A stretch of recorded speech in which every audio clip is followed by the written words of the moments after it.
one night before the annual Survivor Series event takes place in Los Angeles. The stars of NXT will occupy the Staples Center with the NXT Takeover Wargames event, highlighting the action tomorrow evening. Two NXT Singles Championships will be on the line. A personal grudge match will play itself out. And of course, the main attraction of the event will see the return of the Wargames match, which resurfaced last year under the NXT banner the night before the Survivor Series show. It is known as the match beyond tradition that was brought back by NXT 1 year ago after the great tradition of NWA and WCW, created by the late great American Dream Dusty Rhodes. And then on Sunday, another long-standing tradition that is now going on 32 years. Survivor Series, the last of the big five pay-per-views before we gear up for next year's WrestleMania season, has been a staple of the company since 1987. And Sunday night inside the Staples Center in Los Angeles, the annual November event will take center stage once again. Survivor Series will once again carry with a Raw versus SmackDown live theme. And while some unfortunate, unforeseen circumstances force last-minute changes, this card still looks as if it can sneakily produce a solid outing for one of the biggest shows of the year. Teams of 5 and teams of 10 will strive to survive. Hello, friends, and welcome to this very special edition of the Wrestling Forum. I am your ridiculously over good brother, Anthony Floyer, here, joined by the First Lady of the Wrestling Forum, the Twisted Angel, Dee Dee Woodson. Good old MF Michael Fletcher not joining us this evening because of work commitments beyond his control. He did, however, post his own video that he did on a site called twitch.com. I will post the link on our official Twitter page for you all to check out. And you can see and hear what MF had to say about both events. But he will be back with us Sunday night for the recap over on Bracesphere 95. We're also awaiting the Phenom Michael Bullock. He's running late as he usually is. He should be here, and when he comes in, we'll simply catch him up on what he missed. So for now, Dee Dee and I will navigate you through War Games and Survivor Series. Dee Dee Woodson is a little bit under the weather, so please bear with her. That's all I can say on that. And also send some prayers and love her way. That would be great. So, all right. So with all that being said, let's dive right on in to NXT TakeOver War Games 2. Only 4 matches on the card. It will go down tomorrow night, 7 Eastern, on the WWE Network from the Staples Center in Los Angeles, California. The first of 4 consecutive nights of action in that venue. You know, it's War Games tomorrow night, and then Survivor Series Sunday night, and then Monday night it's Raw, and then it'll wrap up on Tuesday night with SmackDown Live. So let's start it off with War Games, and the first match we're going to get into, the grudge match. Johnny Gargano versus Aleister Black. Man, this is so tough to call. This really, really is tough. The story of who attacked Black in the parking lot was a well-told one, and it was a bit stunning to learn that everyone's lovable babyface in Gargano had made the move to the dark side. That move to the dark side, however, is exactly why Gargano needs to win this match. As the former NXT title challenger begins his heel journey, he would be best served to earn a mischievous victory over someone who's been booked as unstoppable as Black has since his arrival in NXT. Gargano will go on a streak of wanting to win every match by any means necessary, and that begins on Saturday. Of course, there is another scenario that comes to mind. You know, Gargano picking up a win here would put the former champion would put the former NXT champion Black in a strange spot with a foray onto the main roster as his only potential recourse, and it would put Gargano back in a #1 contender spot for Tommaso Ciampa's NXT title. but I don't expect that match to go down until NXT Takeover New York, which is 5 months away prior to WrestleMania. With that said, Black getting his revenge on Gargano, knocking him down a peg, and forcing him to keep battling his way back to the top should be the storyline here. The dark side does not work for him and ends up costing him even more. Gargano should need to make the transition back to white meat babyface before he starts racking up big wins and challenges Ciampa again. Plus, there's no need for Black on the main roster at this time.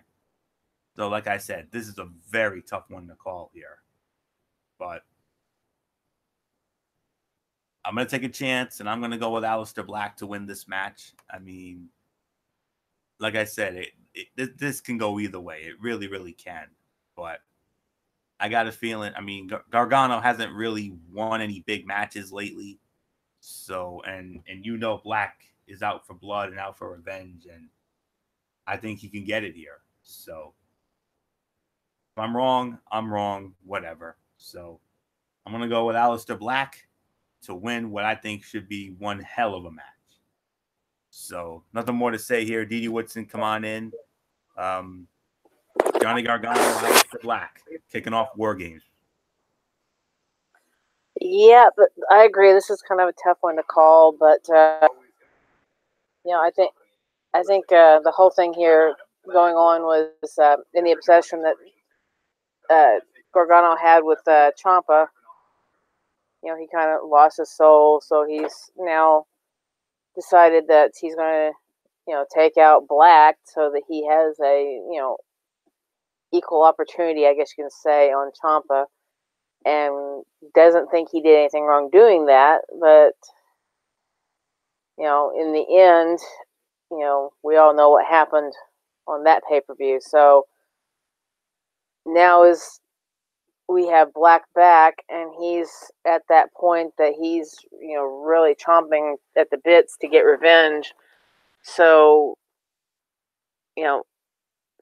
is the heel turn for Gargano going to work? I don't think so. I think Black's going to get his revenge. He's going to win. So that's my prediction on this one. So I'll toss it right back to you. All right, Didi, you keep your mic on. You'll be leading off the next matchup here. Only fitting because it is for the NXT Women's Championship. The champion, Shayna Baszler, the Queen of Spades, defending the title one more time against challenger and former champion, the Pirate Princess, Kairi Sane. 2 out of 3 falls, Intercontinental rules. So Didi Woodson, how does this one go down? Well, we all know the first time the two ladies met in the ring was at the Mae Young Classic, and, Kairi came out on top. And then this last matchup, Blazer came out on top, but that's all because she had the backup from her little buddies, which, we all know Shayna is a very, very good wrestler. She doesn't need anyone in her corner to help her win, and that was really a cheapening win. So now we're kind of tied at their matches here. So we're going to find out, who's going to win this one. They have great chemistry against each other. They're very impressive the way they fight. So that, there's no reason to believe this isn't going to be, a really good match. But because of Shayna having her other MMA 4 horsewomen, that will more than likely add some more shenanigans to this whole drama we have right here. So I'll have to go with Blazer retaining, which was going to cheapen the win again if this is what actually happens. But I have a feeling that these ladies are still going to get involved just so that their buddy can keep this title. So not much more I have to say about it. I'll toss it back to you. Simply put, there's really no logical reason to rip the title from Baszler now that she has a stable behind her that helped her regain the championship at the historic Evolution pay-per-view. 4 horsewomen mates, Jessamine Duke and Marina Shafir, finally made their presence felt in that bout, and now you have to ride that wave going forward for a bit. So I agree with you, Didi. I have Shayna Baszler as the winner and still the NXT Women's Champion. Now we go to the NXT Championship matchup. The champion, Tommaso Ciampa, defending the title against new number one contender, the Velveteen Dream. Okay. Johnny Gargano's recent heel actions toward Aleister Black left things somewhat cryptic regarding which direction his character is leaning at the moment. If the psychology was behind his attack was to take out Black so he could continue to challenge his hated rival Ciampa, it wouldn't be ridiculous to concoct a story in which he would do the same to Velveteen Dream during this title match to preserve Ciampa's title reign. Or if Gargano is a temporary heel who has gone insane, he may want to help Ciampa in some form of a short-lived DIY reunion for all we know. Either way, keeping the title on Tommaso Ciampa means the two could finally meet in an epic blow-off at WrestleMania weekend, with Johnny Gargano getting a Daniel Bryan-like babyface pop. So I think there's really only one way for this to go. Winner and still the NXT champion, the Sicilian psychopath, Tommaso Ciampa. Didi Woodson, what do you think of that? Hey, I can pretty much agree with it. I don't see Ciampa losing this title. Because he seems like he's been ready for all challengers, and there's no point in pitting it on somebody like the Dream right now when Ciampa has just started, pretty much kind of started the reign. I mean, he hasn't had it for a couple of months or so, a few months. So Ciampa is chomping at the bits just to take out anybody who comes in front of him, and even Velvet as the babyface, I don't see him coming out on top with the win. So I pretty much agree with you on that one. So let's just move on. You ready for Wargames, Didi Woodson? Oh yeah. Oh. Here you go. Which should be the main event of this event. Wargames, the match beyond. 4-on-4. You remember it was 3 teams of 3. This year it's 2 teams of 4. All 4 members of the Undisputed Era. Adam Cole, baby. Roderick Strong. Bobby Fish. Kyle O'Reilly. They'll be squaring off against the North American champion Ricochet, UK champion Pete Dunne, and the War Raiders. Now, Didi, before I give it to you, let me just briefly explain the rules of the match. And this is courtesy of WWE.com. The 2 teams will be contained in separate shark cages by the entranceway. A member from each team is chosen to start the match. 5 minutes is put on the clock. When that time expires, a member from Undisputed Era will enter the match. 3 minutes is then put on the clock. When that time expires, the next member from the team of Ricochet, Dunne, and the War Raiders enters the match. 1 member of each team will continue to enter the match in this pattern every 3 minutes until all 8 superstars have entered. Wargames is officially sanctioned to be won once all the superstars are in the match. If anyone leaves the cage during the match, that superstar's team will automatically lose. Wow, that's a new wrinkle. And when someone is pinned or made to submit, the match is over, obviously. So nothing more to say on that. Those are the rules. So Didi Woodson, all 4 members of the Undisputed Era, the War Raiders, North American champion Ricochet, UK champion Pete Dunne. Man, oh man. I mean, if you thought last year's was good, I think this one could be even better. Yeah, I agree on that one. After last year's War Games match, it's clear that the Undisputed Era have not learned their lessons and has, remained to be a perpetual problem for the NXT roster. And, here we are again, and they're in that same spot. In particular, this time around, we have the alliance of Ricochet and Pete Dunne and the War Raiders.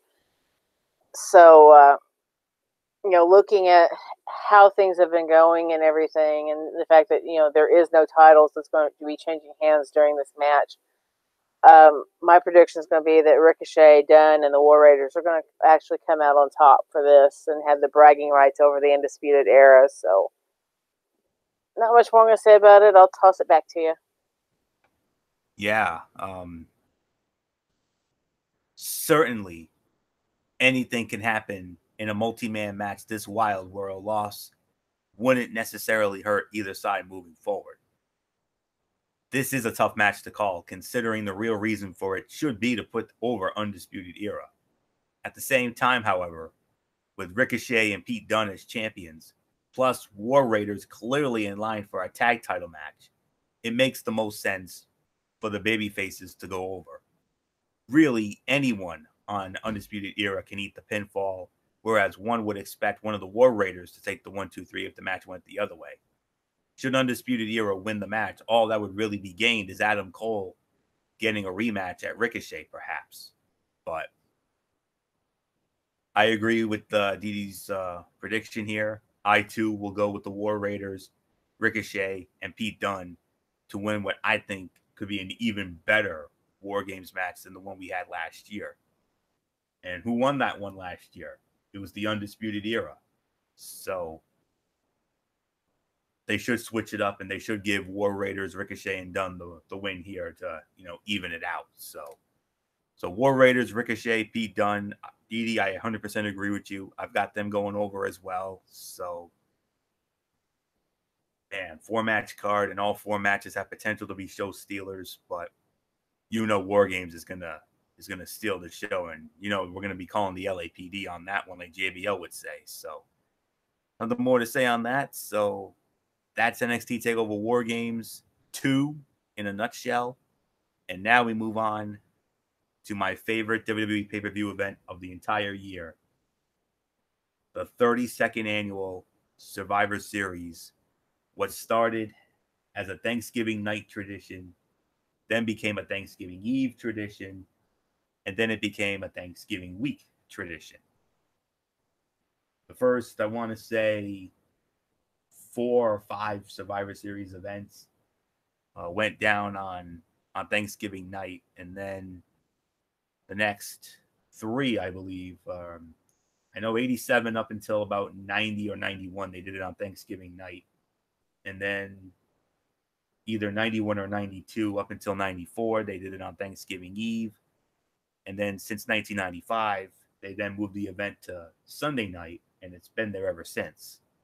So that's why it's a Thanksgiving week tradition now. So there's the history. And what has Survivor Series been known for? What's the reason why this event has been so popular over the years, and why it's a favorite for many, including myself? One match in particular: the traditional Survivor Series elimination tag team matchups.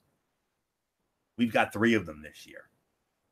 We have one for the tag teams, which will be 10 on 10, which we saw back in 1987 and 1988.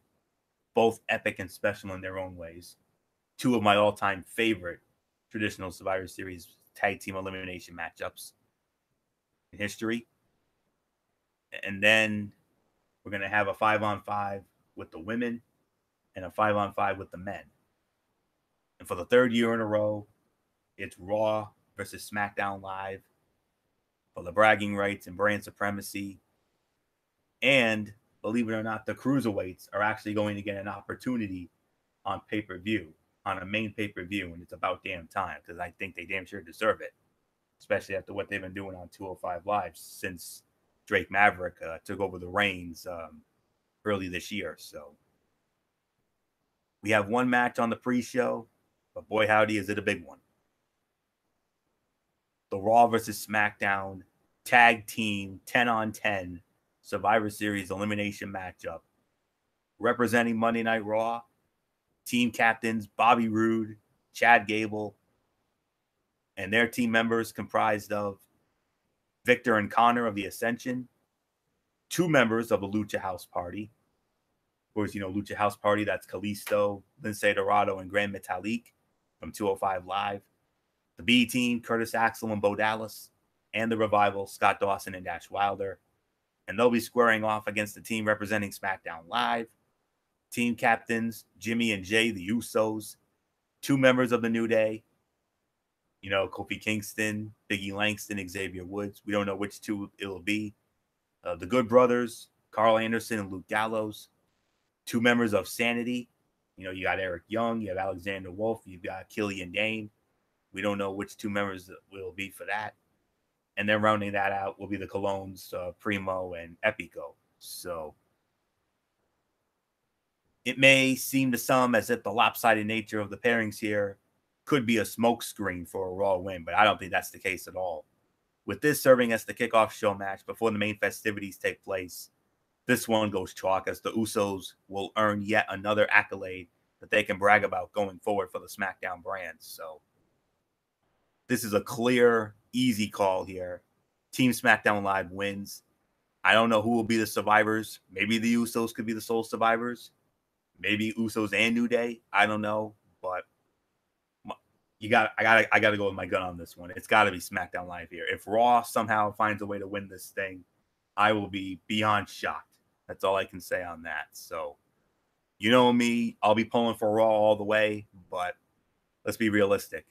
This is SmackDown Live's match to lose. So, Team SmackDown Live wins. So, nothing more to say. Didi Woodson, 10-on-10 Survivor Series match. We saw it in 87. We saw it in 88. And then we saw most recently 2 years ago where the Bar, when they were on Raw, led Team Raw to victory. So, this is SmackDown's to lose. Oh, yeah. It definitely is SmackDown's to lose. But, yeah, I'm going to agree. I think SmackDown's going to come out on top. I mean, they've got the stronger team right now. They've got, more bigger names in the tag team division. There's just more there than what Raw has. And unfortunately, even what was strong teams that Raw has, they have kind of like turned them into jokes. I mean, the Revival was a really good team, and now all of a sudden they're just kind of there and they don't do anything. I mean, they go out there and they can put on a good show, but they just can't pull over the win. And we all know the B team has been a joke ever since even before they joined Mrs. Taraj. I mean, it's just getting really bad. And the Ascension, I don't even remember the last time I saw them actually win anything. I mean, basically the only 2 teams that's been highlighted lately on Raw is Chad Gable and Bobby Roode and the Lucha House Party, and of course AOP. So I mean, there's just not a lot there. So yeah, I definitely think SmackDown's got the stronger team out of the 2, and will probably more than likely pull it off. So not much more I'm going to say about it. Let's move on. And we will move on to the main card now. And in addition to our 3 traditional Survivor Series elimination matchups, we also have 4 champion versus champion matchups. And we're going to start it out with the battle of the tag team champions. Raw tag team Raw tag team champions, the Authors of Pain, Akam and Razar. They'll be squaring off against the SmackDown Live tag team champions, The Bar, Sheamus, and Cesaro. So, Didi Woodson, who do you got here? All right, we have a really big team, and then we have a team with a really big man standing in the corner. I think even as much as the Bar tries, and as much as they probably have Big Show that will try to interfere in this, more than likely, I think AOP is going to come out on top of it on this one, because I mean these guys are just unstoppable. I mean they're 2 very huge guys, and I've said this before. Out of all the teams on SmackDown that I would have rather seen go up against AOP, it certainly was not the Bar. I would have rather seen Rollins and Eric Rollins and Luke Luke Harper go up against them, because they're the only other team I can think of that's on SmackDown that would be any comparison to AOP. So yeah, I do not see the bar coming out on top with this one, especially as much as I can see them trying to use Big Show in the match.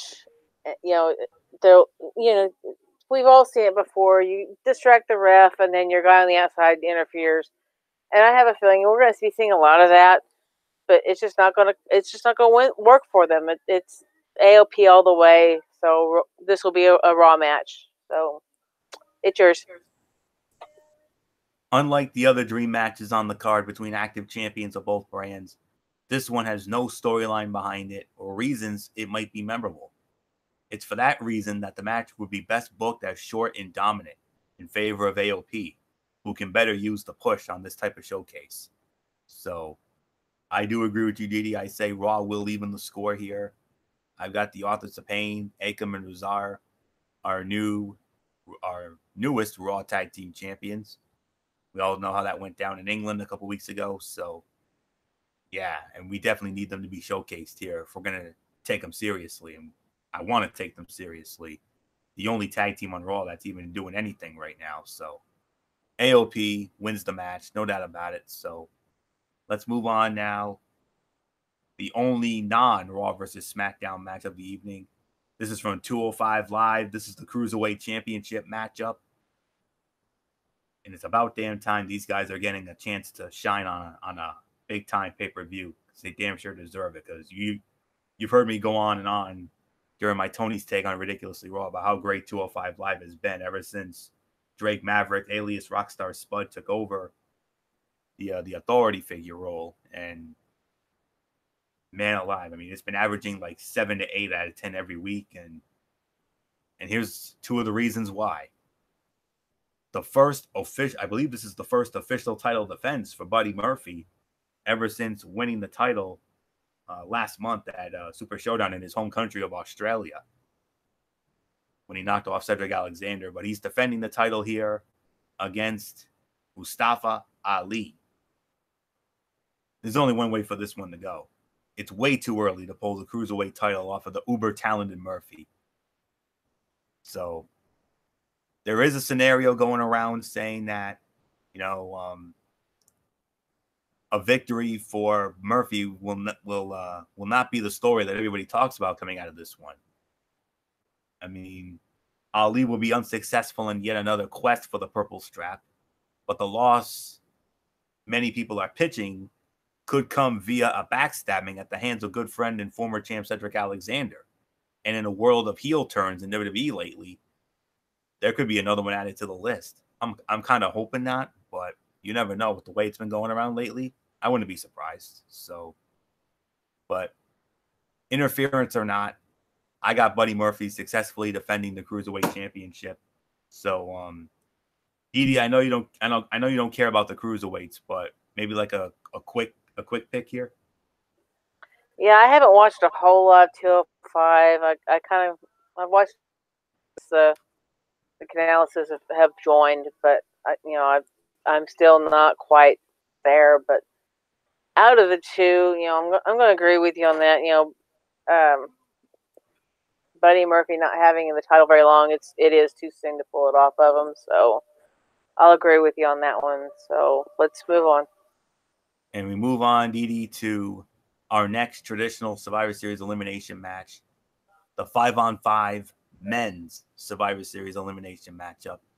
Representing Monday Night Raw, we got the monster among men, Braun Strowman, the show-off Dolph Ziggler, the Scottish psychopath Drew McIntyre, Finn Balor, the extraordinary man who can do extraordinary things, and Bobby Lashley. Of course, we know Baron Corbin put the pretty much will be the corner man, or the captain, if you will.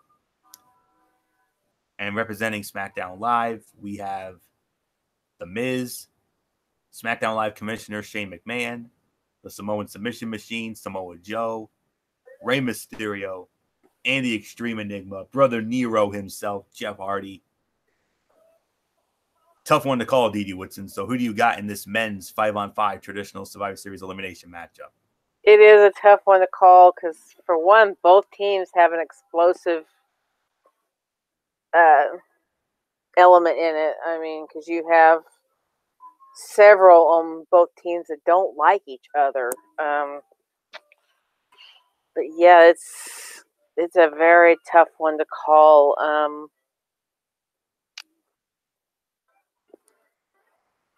I can almost see this going down to, if there's one man on each team that survives, I could see this going down to maybe Samoa Joe versus Braun Strowman if we get down to that point. But really, if you really look closely at the teams, I think Raw has a slight advantage on it. But it's anyone's guess as to who's going to win. So, as much as I kind of want to lean closer to SmackDown because of certain individuals on there, I'm going to go ahead with Team Raw because you do have a little bit more of a slight advantage with some of the members on the team, even though, like I said, both teams are very explosive. There's just people on both teams that just really despise each other. So, yeah, I've got to give the edge slightly, and very slightly, to Team Raw. So, what you got? Well, this one can go either way. I mean, I can definitely break down the scenario for a Raw win. I mean, there's so much at stake for Braun Strowman in this match that it would be an absolute shocker for the Raw team to lose.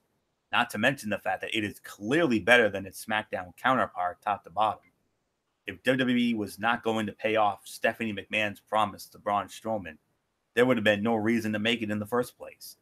The question is, who will be left standing by the time this whole thing is over? I mean, Raw could dominate the match with Braun Strowman and maybe Drew McIntyre winding up as the survivors. There is nothing to gain from SmackDown winning, and a loss would help with a potential Shane McMahon heel turn, which would be fantastic. I mean, and who knows, Randy Orton could even find his way into this one. Now, as far as how SmackDown could win, Shane O'Mac's surprising and bizarre victory in the World Cup tournament a couple weeks ago in Saudi Arabia as a last-minute replacement was designed to fuel the storyline of his sibling rivalry with Stephanie ahead of Survivor Series. It's because of Shane's over-enthusiasm that this annual Raw SmackDown rivalry has a bit of juice this year. We could look for Team Blue to get the victory so that disharmony on the Raw side between Stephanie and acting general manager Constable Baron Corbin will continue. While there's certainly an argument to be made that Strowman and or McIntyre are better served as the last man standing, Shane O'Mac could find a way to lie, cheat, or steal his way to victory. So this is a very tough one for me to call here. But I'm going to take a chance here, and I'm actually going to go with SmackDown to win this match. It wouldn't surprise me if they do. So I'm going to go with Team SmackDown to win this. Like I said, of course, I'm going to pull for Raw in every match. You know me. But I got a feeling that SmackDown is probably going to come out on top in this whole thing. So with that being said, let's move on to our next and final traditional Survivor Series elimination match. There are 3. This is the 5-on-5 women's Survivor Series elimination matchup. Representing Monday Night Raw, of course, it was quote-unquote team captain Alexa Bliss.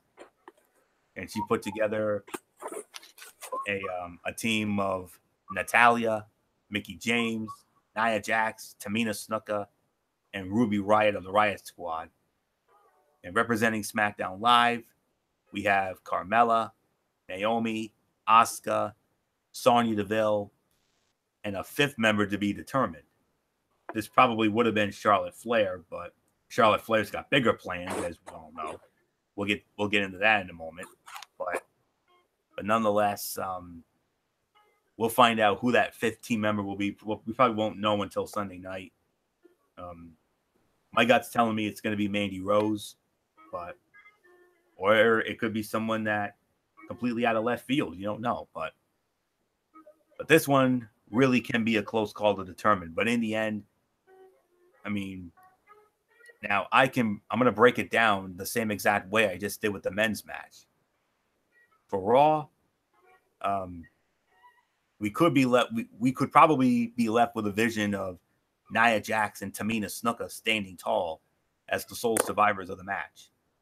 Nia Jax has a Raw Women's title match in her very near future with Ronda Rousey, and you can suspect WWE will really want to continue to push the narrative of Jax and Snuka being a combined force to be reckoned with. Polishing off the SmackDown women's team in this traditional 5-on-5 match helps the cause in that regard. Now, as far as SmackDown is concerned, I mean, the SmackDown team is simply better and not comprised of mostly heels. Think about it. You got 4 heels on the Raw side and only 1 babyface, and that lone babyface is Natalya. The SmackDown team is simply better. And when you look at who can get a boost from being the sole survivor, there's only 2 total names that stand out. Nia Jax from Monday Night Raw and Asuka from SmackDown Live. And you remember, Asuka last year represented Monday Night Raw and led Team Raw to victory last year. With Nia Jax already having her title shot, you could look for Asuka to stand tall here. And by the way, where the hell are Sasha Banks and Bayley? Why are they not in this match? Scratching my head on that one. But nonetheless, I'm going to go with SmackDown Live actually to win this.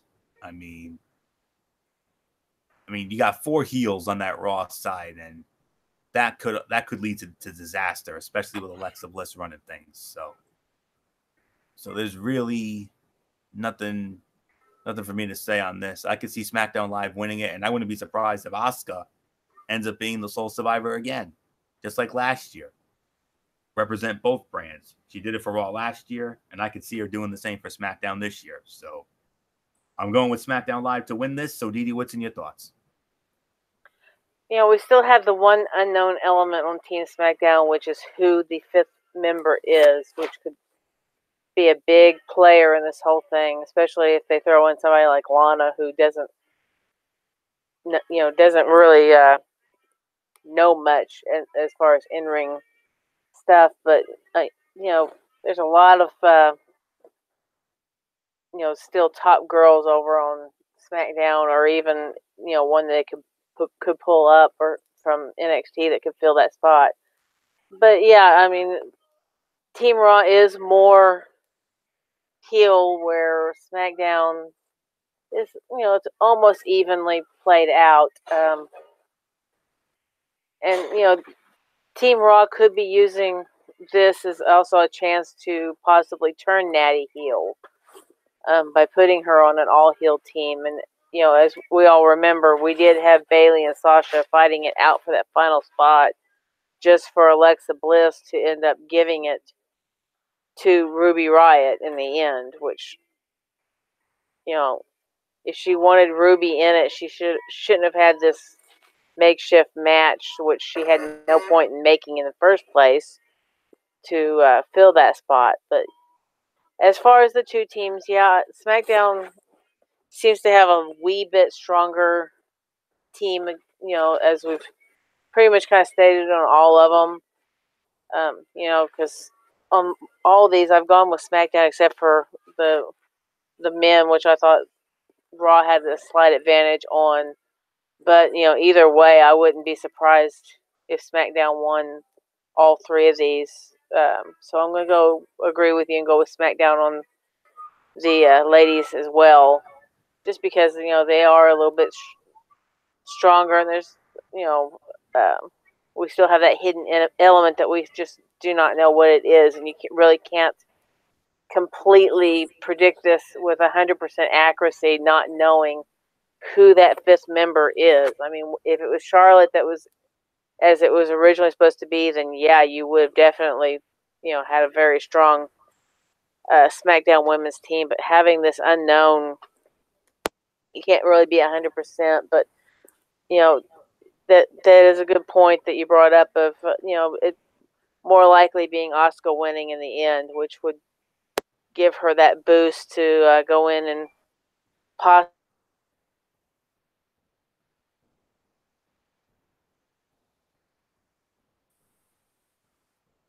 Didi, are you there?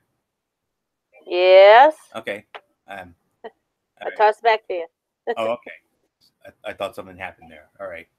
All right. Now we're gonna close it out with the three remaining champion versus champion matches, and now we're gonna go to the battle of the secondary champions. Intercontinental Heavyweight Champion from Monday Night Raw, the Kingslayer and the Architect Seth Rollins, squaring off against SmackDown's United States Heavyweight Champion Shinsuke Nakamura, the King of the Strong Style. Didi Woodson, I mean, we all know this is, without a doubt, another dream match here, but there is a major wild card when it comes to this match. A certain lunatic fringe who turned his back on his Shield brethren last month when Oleg MF and I went to Providence to see it live in person. Yeah, there is. And whether he plays out in this or not, that is a giant factor that we have to be on the lookout for. Because you never know. Dean Ambrose is just lurking around the corner for any chance he can get and chomping at the bits to get his hands on Seth Rollins. But then again, this is another opportunity for Orton to get involved, because we do know that he has been, it seems like, helping Nakamura a few times by helping to take out his opponents. Because if you go back to when he was fighting Jeff Hardy, it seemed like Orton came out a lot, and lately the target for Orton has been Rey Mysterio. So you kind of have the element on both sides, because we never know what Orton's going to pull. He's all member of SmackDown Live team, but anybody could be on his site for him to actually attack. And who's to say that he won't go after a Raw guy as well as a SmackDown guy? So we'll have to kind of see how that plays out. But in the end, whether Ambrose gets involved or not, I think Nakamura is actually going to pull it off and come out the winner of this. So not much more I'm going to have to say about it. I'll toss it back to you. Despite not being scheduled for the Survivor Series event whatsoever, Dean Ambrose has been at the forefront of this quote-unquote dream match to some. Simply a few years ago, fans were salivating at the thought of seeing Nakamura and Rollins squaring off in a WWE ring. Yet here we are finally, and it's all about Dean Ambrose, as Seth Rollins more or less refuses to acknowledge him even as this bout coming up. And make no mistake about it, it will be all about Dean Ambrose once again when he interferes and subsequently costs an already distracted Seth Rollins the match against the United States Heavyweight Champion. So, yes, I do agree with you, Didi Woodson. I do have Shinsuke Nakamura coming out on top in this one. So, now we're going to move on to the two big champion versus champion matches. Well, actually, this one is actually not a champion versus champion match. It was supposed to be, but oh boy, did things really, really take a turn for the worse here. Now, as you know, it was supposed to be a battle of the women's champions. It was supposed to be Raw Women's Champion Rowdy Ronda Rousey squaring off against SmackDown Live Women's Champion, the man, Becky Lynch. But if you didn't see Raw this past Monday night, at the very end of Monday Night Raw, Becky Lynch and the SmackDown women invaded Monday Night Raw. A major brawl ensued as we went off the air on Monday night. And Nia Jax Nia Jax with one massive shot to the face of Becky Lynch not only gave her a bloody nose, but it also gave her a concussion. And because of that, WWE doctors are not clearing Becky Lynch to compete. So Becky Lynch, unfortunately, had to bow out. And then, as we saw the next night on SmackDown Live, they had all the women of SmackDown Live in the ring, and Becky Lynch handpicked her replacement, and she went with her former best friend and now bitter rival, Charlotte Flair. So now it's Raw Women's Champion Rowdy Ronda Rousey versus former multi-time SmackDown Women's Champion, the Queen, Charlotte Flair. So there's the scenario here. While the sting of Becky Lynch pulling out with a broken face and serious concussion certainly takes the edge off of this match, the insertion of Charlotte Flair, originally reported to have been Ronda Rousey's WrestleMania 35 opponent, does give hope to the idea that WWE knows what it has with Becky Lynch. Could we be on pace to see Ronda Rousey and Becky Lynch at WrestleMania when it all matters? Let's hope so. For now, Rousey and Flair makes for an interesting diversion, even though it isn't likely we see a clean finish. This might be the perfect time to plant seeds for an eventual double turn between Rousey and Lynch by having Rousey's 4 horsewomen sidekicks from NXT stop by to help her out. But with or without her 4 horsewomen sidekicks, Shayna Baszler, Marina Shafir, and Jessamine Duke, it doesn't matter if they interfere or not. There's only one way for this to end, and that is to have the winner of this match as Raw Women's Champion, Rowdy Ronda Rousey, with the most devastating armbar. But then again, even if it was Becky, I still would have had Ronda winning it. So, winner of this match, Raw Women's Champion, the Rowdy one herself, Ronda Rousey. Nothing more to say. Didi Woodson, we all wanted to see Ronda Rousey and Becky Lynch, but unfortunately, as we always say, injuries are a part of the business, and Nia Jax got a little too rough with Becky, and therefore Becky Lynch is out. Charlotte Flair is in. Who knows? Maybe this could be a blessing in disguise come WrestleMania. It could be. I've heard those same rumors that particular match that was supposed to be on this particular show being shoved to WrestleMania, which would give them a lot more time to actually build the match up compared to what we had for this. So, I would not be opposed to seeing Ronda versus Becky at WrestleMania. But as far as what we have now, who would have thought that, Becky would come into the ring and pick the one person that she used to be best friends with and turned her back on to be the one to actually go in and take her place in this match. You wouldn't have even imagined from the way that she'd been acting up to this point that that's who she would actually have picked. I think everybody thought, well, she's going to go with Asuka, or she's going to go with, another heel type person from the roster. But no, she goes with Charlotte Flair, and that, goes to show you that she still does have at least a wee bit of respect for her former best friend. And, Charlotte has held that title, several times for both shows. So, yeah, she picked the best woman on the roster for this job. And, as much as, a lot of people would like to see SmackDown come out with this one as well, I'm going to agree with you. I think Ronda is going to pull it off in the end. And, especially since SmackDown did come on Raw, they did, come out on top on the go home show on Raw. Either way, whether Becky was in this or not, booking 101 would still kick in for this, even though this wasn't a match. Saying that Raw would end up coming out on top just because SmackDown came on top on the Go Home show. So yeah, I'm going to agree with you on this. Ronda Rousey, she's got it. So let's move on. We have one match left, and it's the Battle of the World Champions.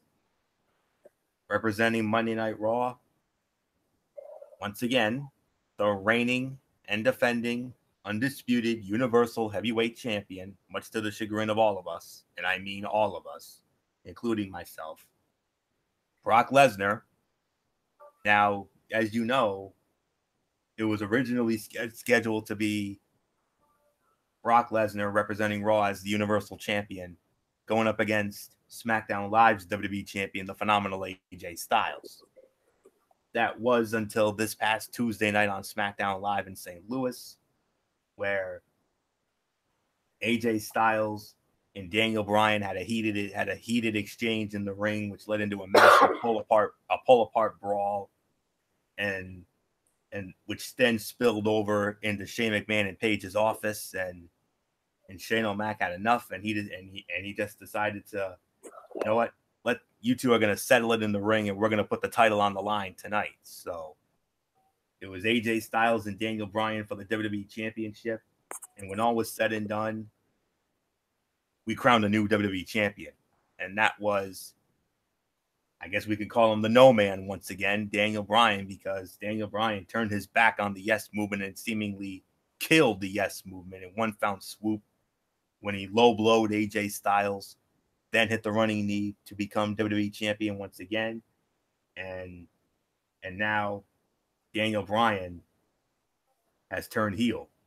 And now we've got Brock Lesnar representing Monday Night Raw as the Universal Champion, going up against new WWE Champion, now representing SmackDown Live, Daniel Bryan. So,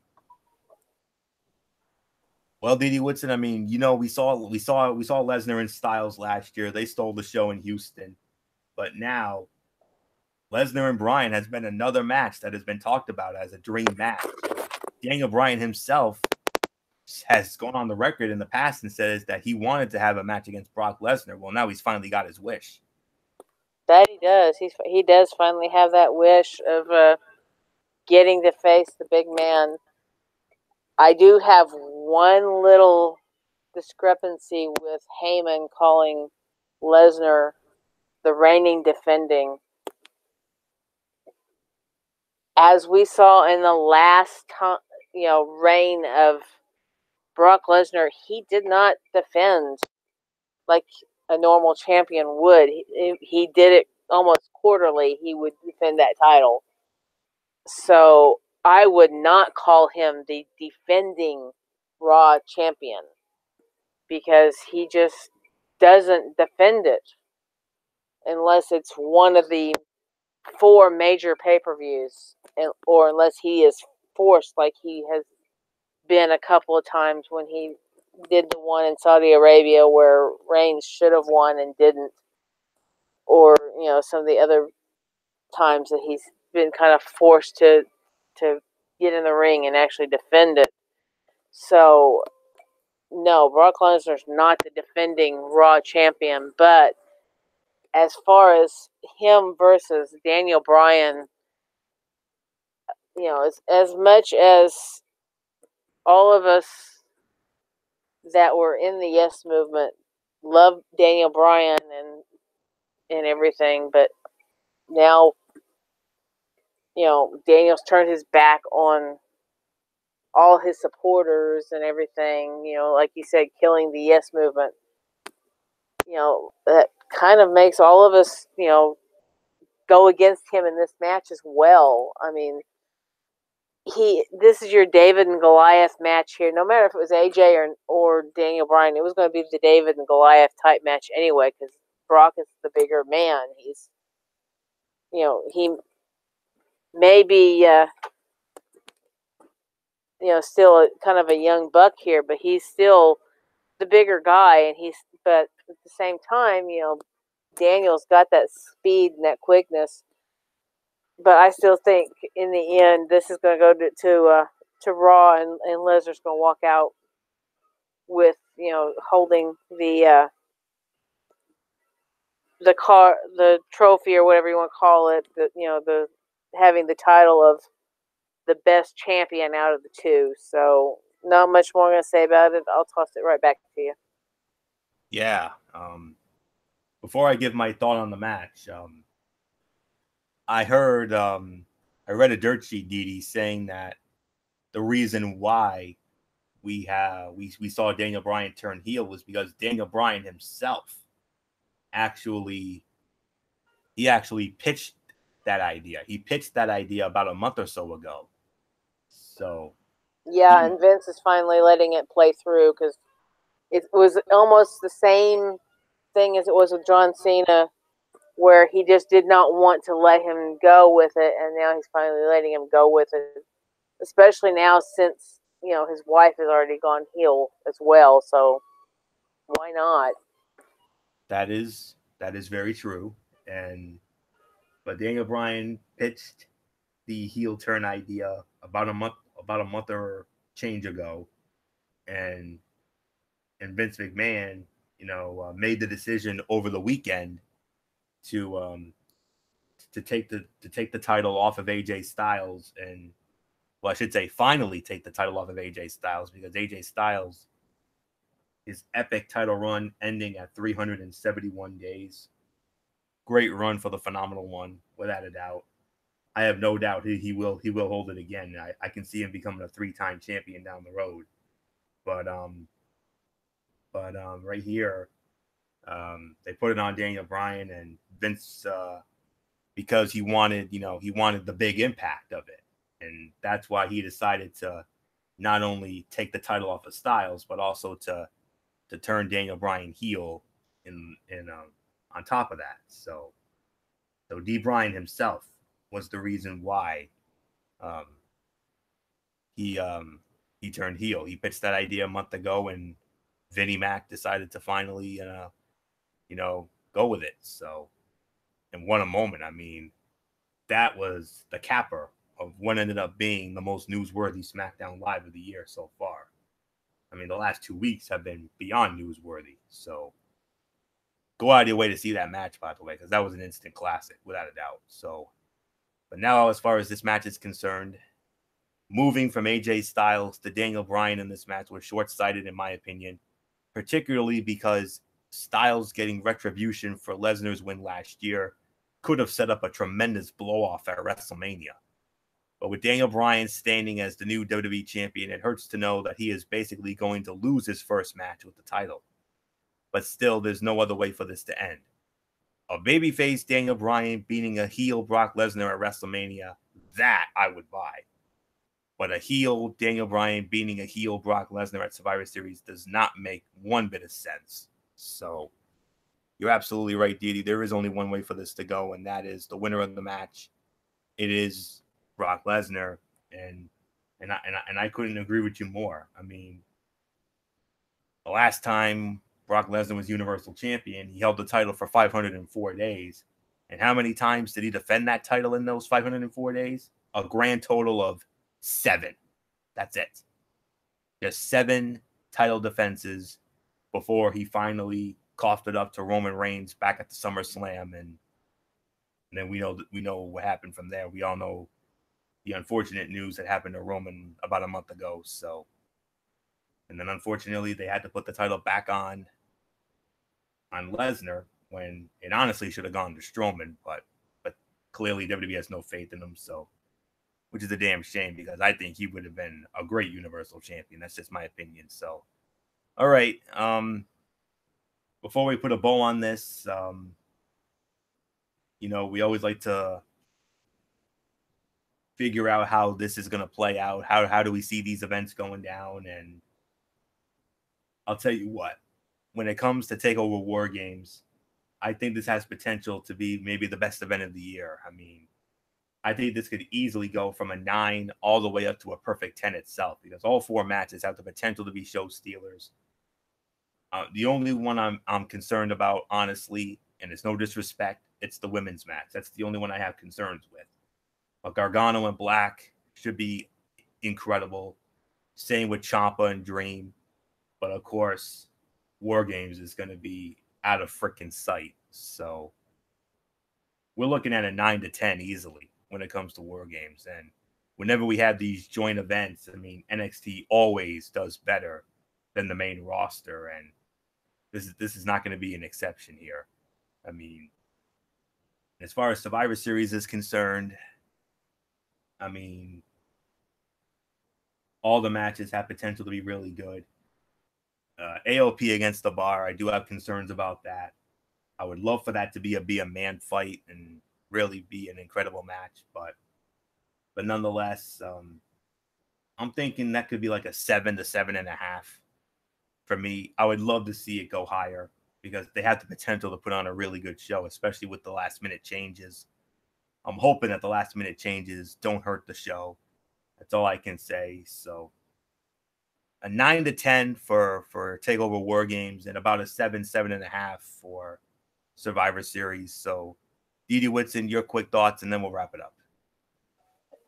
Yeah, I can definitely agree with the rating for both shows. I can already kind of predict that on NXT, the women will probably more than likely, even though it will be a fairly good match, will probably end up being your worst fight of the night just by default. Yes. And the AOP match by default will end up probably being your worst on the main card. But yeah, I can pretty much agree with the ratings. I mean, the shows are booked both really strong, but like you said, NXT seems like every time they have a pay-per-view side by side with WWE's main card, NXT always knocks it out of the park and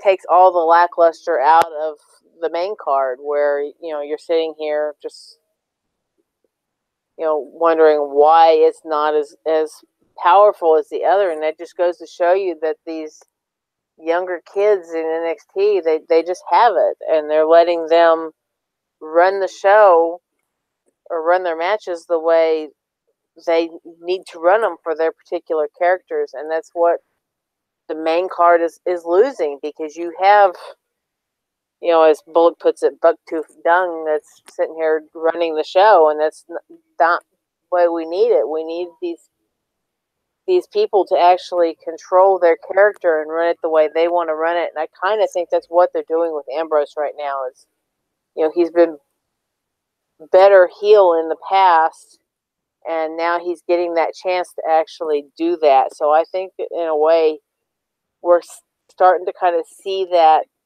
play out, at least with Ambrose and Rollins. So we'll see what happens when we get to the two shows tomorrow and Sunday. So not much more I had to say about it. Let's put the bow on it. Yeah, we will put the bow on it. Unfortunately, Michael Bullock couldn't make it, so that's all right. And MF was already out because he did his video earlier. So, yep, that will put the bow on this very special edition of the Wrestling Forum. We want to thank you all so very much for tuning in. Of course, we'll next see you Sunday night, immediately following the Survivor Series. It'll probably be sometime between 10:30 and 11. We'll give you our complete thoughts about Survivor Series. I'm sure MF and Bullock will be with us this time, and we'll go from there. And then, of course, Monday night, immediately following Monday Night Raw, it'll be Ridiculously Raw. We'll sort out all the fallout from the Survivor Series from the Monday Night Raw side as we start the road to TLC, and of course, my latest Tony's take on 205 Live and Impact Wrestling, and then either Tuesday. Well, it'll have to be Tuesday night because it'll be the Cerebral Smack Talk with MF over on Brace Fan 95. We'll sort out SmackDown Live's fallout from Survivor Series, and we'll see if MF has anything in his Mikey's mindset. I don't know if he does because Lucha Underground is done, and we'll see if he has any other news from what he covers. Wednesday night, we got a very special show. It's our annual Strictly Sports Football Feast. We'll be previewing the 3 NFL Thanksgiving games as well as all of the top 25 college football action. And then, of course, next Thursday we'll be off for Thanksgiving. And then next Friday night we'll be back at our traditional NFL Friday show. We'll run down all the NFL action for next week, and then we'll take it from there. So that's it. So until Sunday night for our recap of Survivor Series with MF over on Brace Fair 95, it's your ridiculously over good brother Anthony Floyer here for the Twisted Angel Didi Woodson, and in spirit, good old MF Michael Fletcher, the Phenom Michael Bullock, and the Hardcore Pipe. I'm Derek Ferreira. You know the routine, everybody. Thumbs up. Talk to you later. Yeah, throw it up Fortune 4 style. Bye for now, my friends. God bless. Be good to each other. Have a blessed weekend. And until Sunday night for our Survivor Series recap, you've been watching this very special edition of the Wrestling Forum, our preview of NXT TakeOver Wargames 2 and the 32nd annual Survivor Series, right here on the Tone 25 and YouTube.com. And remember, no matter what anyone tells you, wrestling is indeed actually real. For everybody who's been a part of this one, for now, Anthony Florio, so long, and bye, everybody, bye.